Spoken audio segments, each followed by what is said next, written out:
Ukraine mania is sweeping the nation. No, that's a terrible intro. Welcome to the Doug TenNapel channel. There was a lot of explosive comments on Ukraine versus Russia. What is Europe doing? I got a whole bunch of clips of news I'd never seen before, so as kind of our diary of documenting, especially Trump's leadership through this period. Is his strategy working? Is there even a strategy at all? I got a lot of clips to get through, so I'm going to try and keep my commentary at a minimum, which for those of you who are tired of hearing from me will be very happy.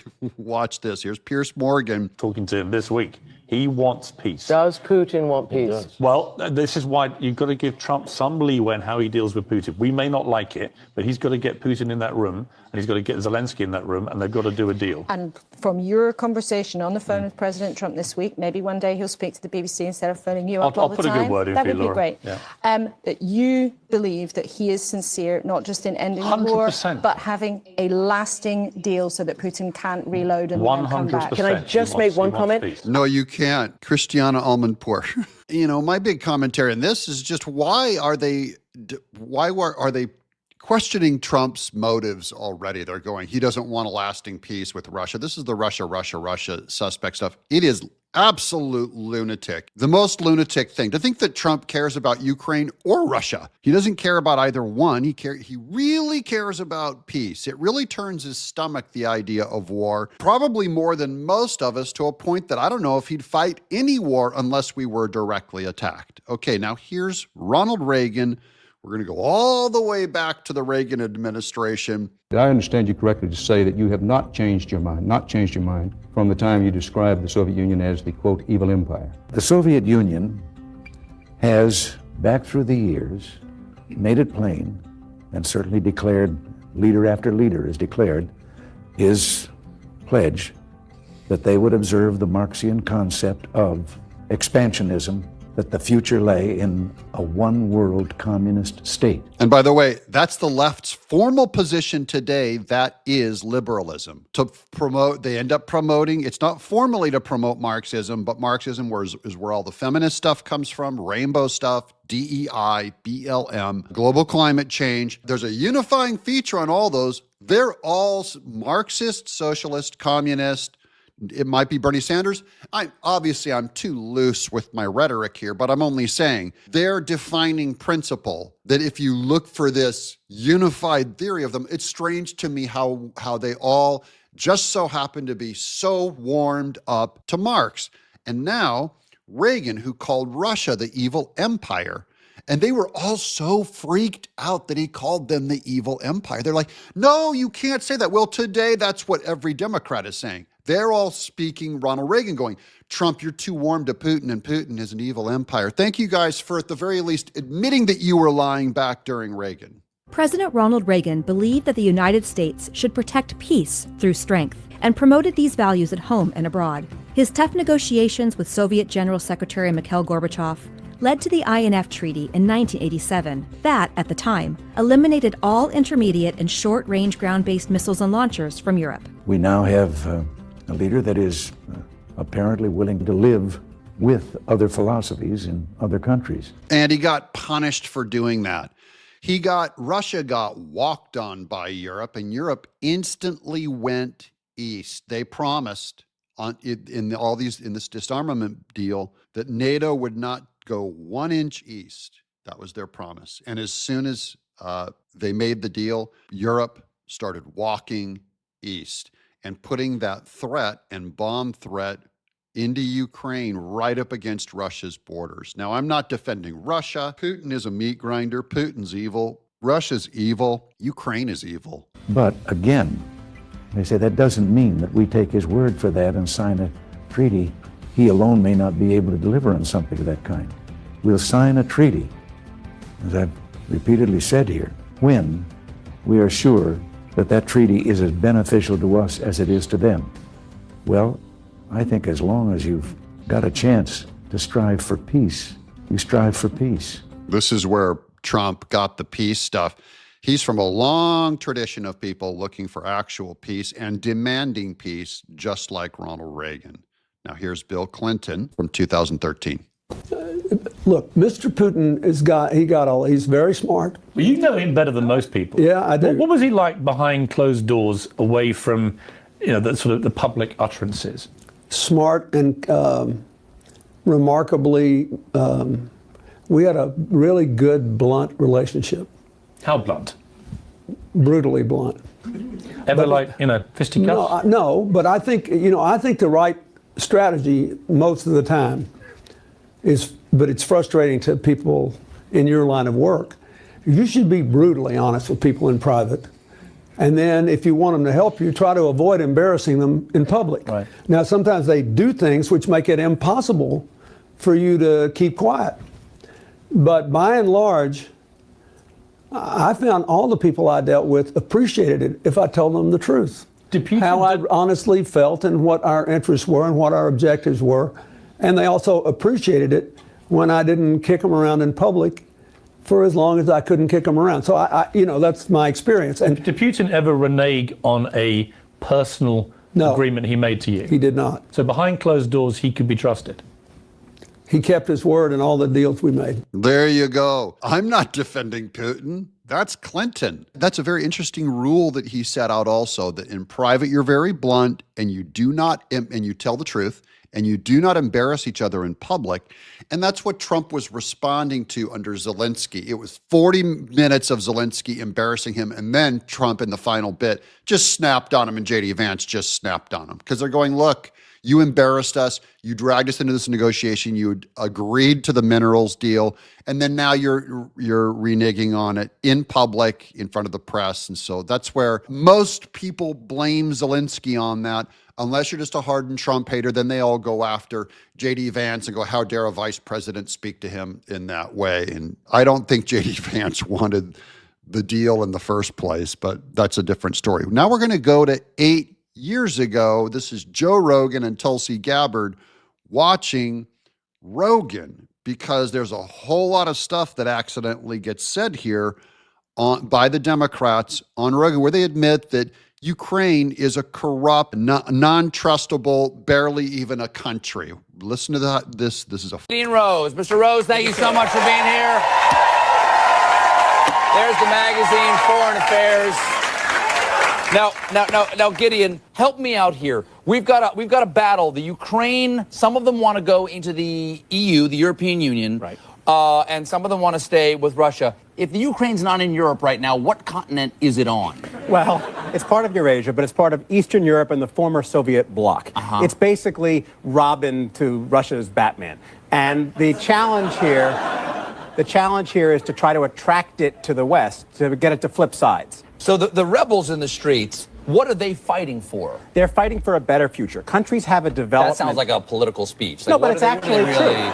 Countries have to develop over time. And Ukraine, basically, after the end of the Soviet Union, faced two tracks. It could stay a sort of stagnant, corrupt, authoritarian country tied to Russia, or it could essentially join the West. It could modernize, liberalize, become a democracy. At the last minute, when it looked like it was going to trade up from its sort of abusive relationship with its boyfriend from the hood to a nice yuppie... You're not loading these choices in any way whatsoever. It's actually true. When it looked like it was going to trade up to a better environment, at the last minute, Putin offered a bribe. How much? $15 billion. That's a lot of cash, It's a lot of cash. And the president, who himself was tied to the old elites and the eastern part of the country with ties to Russia, decided to back off the change and go join Russia. The problem was the western parts of the country and the younger parts of the country and the more modern liberal parts of the country basically knew that they had no future being Russia's vassal. So they took to the streets. Is America taking sides in this in any way? If these people, the rebels are winning right now, right? Yes, just recently. Why isn't Obama spiking the ball in the end zone and calling Putin and saying, hey, you might have won the medal count, but we won the country count, biatch? It's actually a very good question, and the answer is that we don't want Russia to intervene and kick over the table like a game of Risk and take Ukraine back. And so would they do that? Could he send in troops? Yes, he could. So we are choosing... No, does Ukraine have any troops of their own? Would they fight back? Yes, but we don't want this to escalate, and we don't want Russia to crack down. So we want to basically distract Russia. Oh, look, you have the highest medal count. Oh, you did really well. And focus on the Olympics. Here's a shiny object. We'll just take an entire country away from you.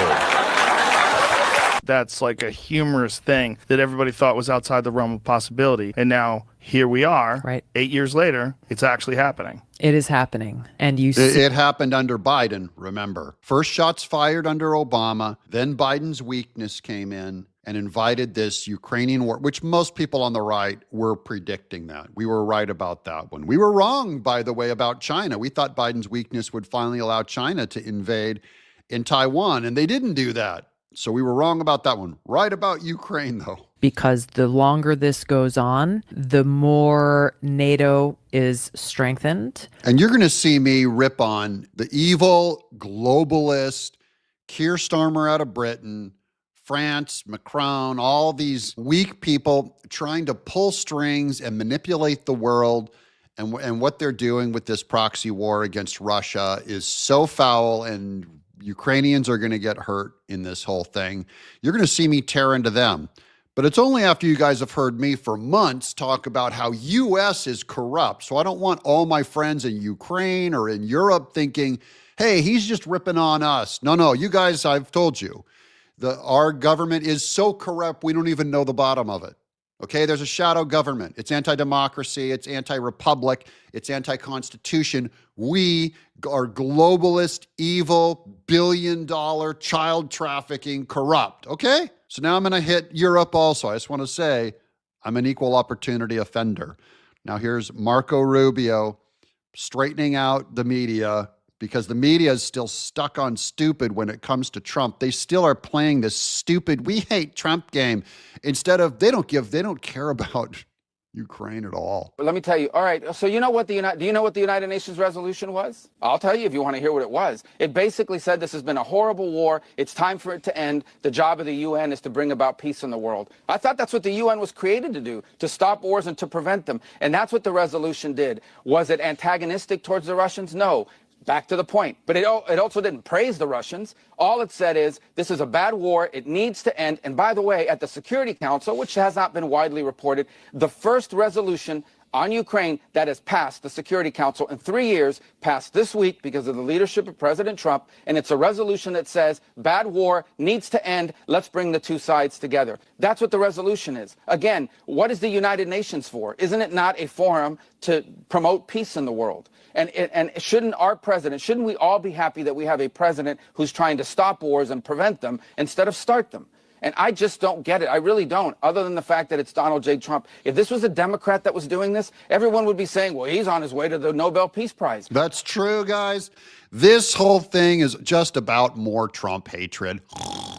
And by the way, how much do they hate Trump? They hate Trump so much that when Trump advocates for peace, they will advocate for war. Your Democrat friends. That's how much they hate Trump. Like, it really is like a religion. It'd be like me hating Obama so much that if Obama came out and said, I'm pro-life and I'm ending abortion, and I said, oh yeah, we want abortion because you're Obama and I hate you. That's what's happening. You literally have liberals that used to be peaceniks going, what do you mean Trump asked for a ceasefire? How dare he? We gotta fund more bombs to Ukraine because we hate Trump. This is absurd. We are trying to end a war. You cannot end a war unless both sides come to the table, starting with the Russians. And that is the point the president has made. And we have to do whatever we can to try to bring them to the table to see if it's... And Russia won't come to the table without a ceasefire. They're not going to come talk peace while they're being fired on by Ukraine using American javelins and drones. Even possible. I'm not promising you it's possible. I'm not telling you it's 90% likely. I'm saying it's 0% likely if we don't get them to a negotiating table. And the sooner everyone grows up around here and figures out that this is a bad war that's heading in a bad direction with death and destruction and all kinds of dangers surrounding it that could spiral into a broader conflict, the sooner people grow up and realize that, I think the more progress we're going to be able to make. But the president's crystal clear. He campaigned on it, and he's going to govern on it. And that is, he is going to be a president that tries to achieve peace, and he has been very clear this is a war that would have never happened had Donald Trump been in the White House, and it needs to end, and we're going to do everything we can to end it in an enduring and sustainable and fair way. Marco Rubio, what a study. You did good there, little Marco. Told the truth. He's an incredible statesman. Now here's Keir Starmer, head of the Prime Minister of UK, basically agreeing now that they're going to try to do what Trump already tried to do. Here. What did you say to President Trump? Because you say nobody wants to see that, but many people were appalled by what they saw. A war leader being berated by the man who's meant to be the leader of the free world. Trump berated Zelensky after Zelensky just was a complete twerp. So what did you say to look, Donald nobody Trump? wants to see that. Clearly, there's a lot of tension. The cameras were on. Nobody wants to see that. That was the worst part of it, was that it was done in public. Not that Trump responded to Zelensky in public, that Zelensky disrespected Trump in public.